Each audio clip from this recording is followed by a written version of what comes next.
Hey, nakamamaw tayong kanuping. Mga 6 fingers. Iwan ko ilang grams to.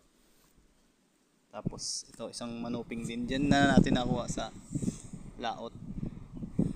Ito sa nag-rock fishing tayo. Kasi ito mga lapong pula. Pag-rock fishing din natin yan. Kasi ito mga lapong what did you call that? Itong mga lapong lapong to. Kalimutan ko na. Ito, nahuli natin to dyan sa pag shore casting natin. Paglasog. Tas goods na what did you call that? Cigaras. Ay yung isa pala, itong bag ito ata yun. Nakuha natin din sa laot din. Sama nito, ito. Yung mga nasa laot